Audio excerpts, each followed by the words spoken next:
Over the last 30 years, the number of men reporting they have no close friends has quintupled.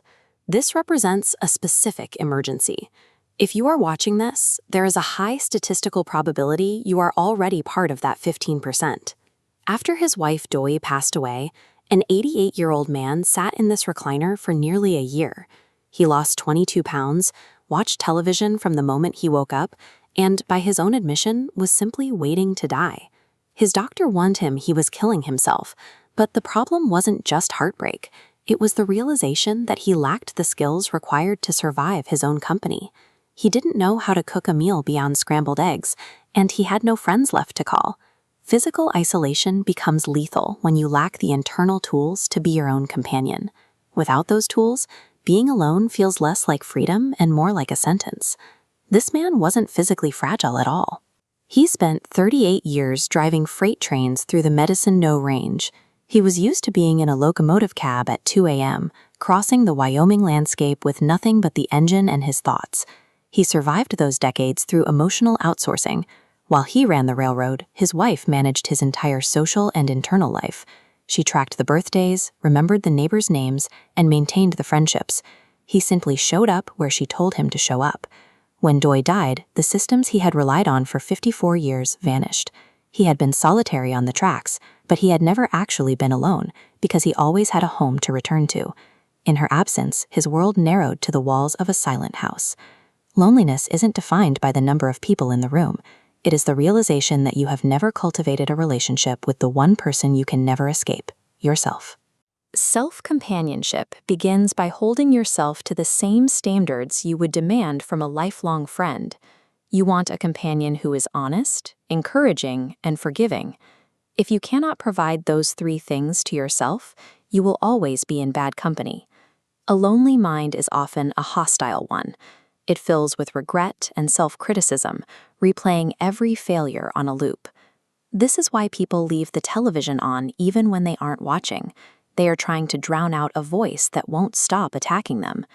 There is a line between being tough and being cruel.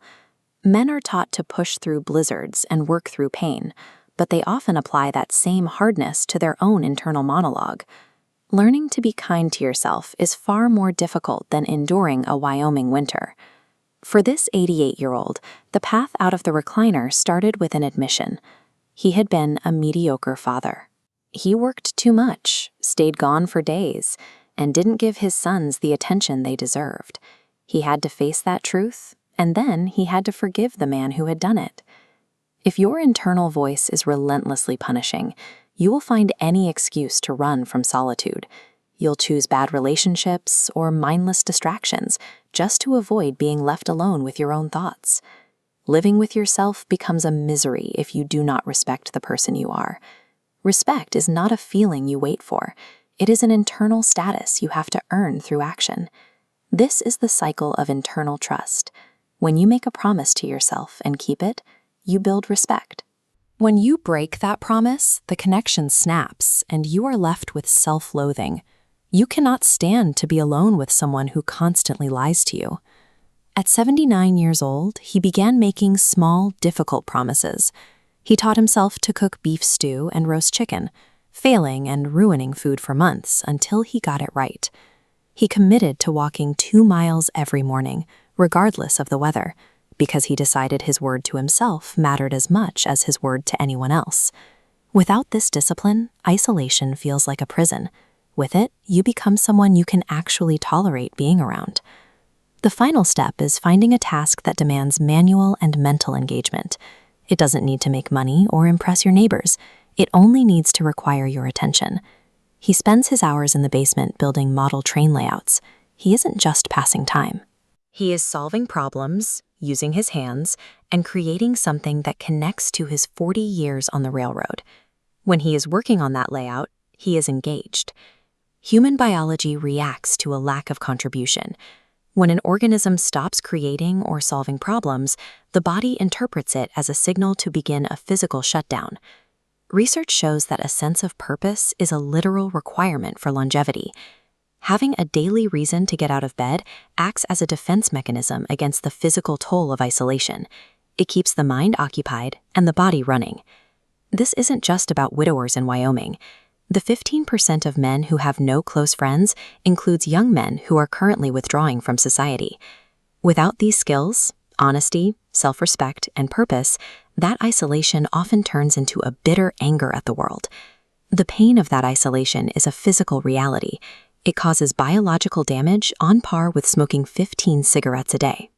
It is a slow, quiet erosion of your health. When you are desperate for connection, you are vulnerable. You will stay in bad relationships and accept poor treatment because the fear of being alone with yourself is more intense than the pain of being mistreated by others. Now, this man goes to breakfast at a truck stop twice a week with a group of old-timers. He doesn't go because he is desperate for their approval or because he needs them to fill a void. He goes because he has already filled that void himself, which allows him to choose his friends rather than needing them. Doing the work to become your own companion changes your relationship with everyone else. You move from a state of parasitic need to one of healthy intention. There are no shortcuts to this. Friendships take years to deepen, and the habit of being kind to yourself takes even longer to build. It requires showing up at the diner or the walking trail over and over again, especially when it feels awkward. On the other side of that effort is a specific kind of quiet. You wake up, eat what you want, and answer to no one. It is a life that doesn't depend on other people, even though it leaves plenty of room for them. Every day in isolation presents a choice. You can stay in the recliner and wait for the end, or you can force yourself up and decide to live. It took this man nearly a year to make his decision.